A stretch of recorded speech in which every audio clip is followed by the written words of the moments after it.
नमस्कार ना welcome you to वर्ल्डोपीडिया। Now दोस्तों, जिसका बहुत दिनों से इंतजार था चंद्रयान 3, वो फाइनली कल यानी 14 जुलाई को लॉन्च हो चुका है। मुझे थोड़ी वीडियो लाने में लेट हो गई, उसके लिए मैं माफ़ी चाहूँगा। ये देख सकते हैं आप, CNN का आर्टिकल चल रहा है और जो चंद्रयान 3 है इसके लॉन्च के साथ साथ अगर ये लैंड भी सेफली कर जाता है तो भारत पूरी दुनिया का सिर्फ चौथा देश बन जाएगा जो कि चांद पर अपना रोवर उतारने में कामयाब हो गया। नाउ आप ये वीडियो जरा देखिए।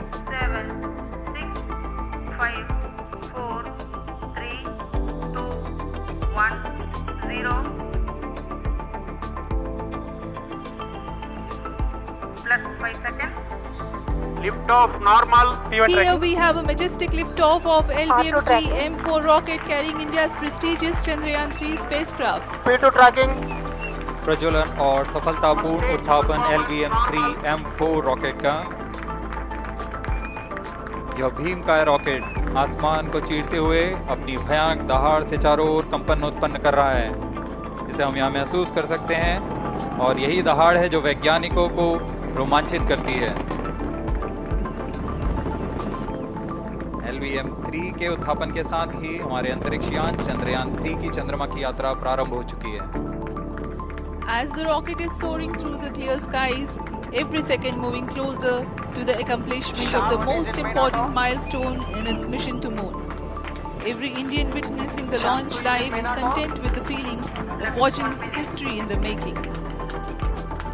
Now it's truly historic. ये देख कर ही आपको गर्व महसूस होता है कि आपकी जो जनता है, हमारे कंट्री की जो जनता है, वो इतनी जागरूक है कि उसको पता है कि स्पेस का महत्व क्या है और सिर्फ इस लॉन्च को ही देखने के लिए इतनी ज़्यादा भीड़ इकट्ठा हुई थी। और मैं देख रहा था कि इसरो की जो वेबसाइट है उस पर अब तक 11 मिलियन व्यूज़ जा चुके हैं सिर्फ इस लॉन्च की वीडियो का। नाउ जो चंद्रयान 3 है इसका मिशन अभी तो बस शुरुआत हुआ है। 23 अगस्त को फाइनली ये चंद्रमा पर लैंड करेगा और जो हमारा लैंडर है वो चंद्रमा पर लैंड करेगा और उसके बाद उसमें से रोवर निकलेगा जो कि बहुत सारे एक्सपेरिमेंट करेगा। ना इतने दिनों का समय इसलिए लग रहा है क्योंकि जो पहले जो हमारा ये चंद्रयान है ये पृथ्वी के 5 चक्कर लगाएगा, उसके बाद फिर चंद्रमा के ऑर्बिट में जाएगा, चंद्रमा के चक्कर लगाएगा और फिर फाइनली अपने स्पीड को कम करते हुए चंद्रमा पर ये लैंड करेगा। ना ये मिशन जो है ये इंडिया के लिए बहुत ही इंपॉर्टेंट है क्योंकि इस मिशन के तहत जो इंडिया है वो साउथ पोल पे अपना रोवर उतारना चाहता है और ये करने वाला इंडिया जो है पहला कंट्री बनेगा क्योंकि आज तक जितने भी रोवर उतारे गए हैं, चाहे वो अमेरिका ने जो नील आर्मस्ट्रॉन्ग को भेजा था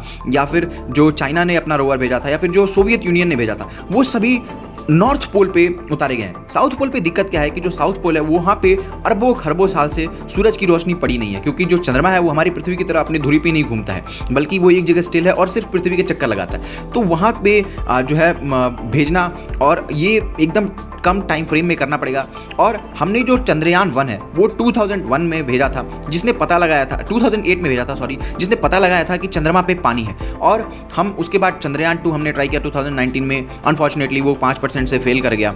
लेकिन जो चंद्रयान 3 है उसको इस ढंग से बनाया गया है ताकि जो है कोई भी फेलियर उसमें ना आए। नाउ जो चंद्रयान 3 है वो साउथ पोल पे उतरेगा और उसके बाद उसमें से रोवर निकलेगा और वो पता लगाएगा कि कितना कि जो चंद्रमा के कॉम्पोजिशन क्या है और इससे जो है पृथ्वी कैसे बनी, इसका भी रहस्य पर से पर्दा उठ सकता है क्योंकि इतने दिनों से वहाँ पर अरबों खरबों साल से कोई भी जो है पानी कोई भी जो है सनलाइट वहाँ पे नहीं पहुँची है। ना इस तरीके से जो है रोवर वो चंद्रमा पे जो इस तरीके से उतरेगा और उसके साथ साथ जो है ये जो लॉन्च हुआ है ये MK-LV-3 जो रॉकेट है हमारा भारी भरकम रॉकेट, उसके द्वारा इसको लॉन्च किया गया और इसको देखते ही बन रहा था कि किस तरीके से किस थ्रस्ट के साथ ये आसमान की तरफ जा रहा है। ना इस तरीके से जो है लैंड करेगा जो हमारा लैंडर है और उसके बाद रंभा जो हमारा लैंडर है वो इस तरीके से लैंड करेगा। ना फिर उसमें से रोवर बाहर निकलेगा और असली जो काम है वो रोवर को करना है। ना जो रोवर की लाइफ है वो 15 दिनों की होगी, 1 लूनर डे की होगी क्योंकि वहाँ पे रोशनी तो जाती नहीं है। तो जितना भी उसके पास बैटरी होगा उसी बैटरी की मदद से जो रोवर है वो अपना सारा काम करेगा। ना हमारा जो ये लैंडर रंभा है इसमें से ऐसे खुलेगा और फिर रोवर निकलेगा।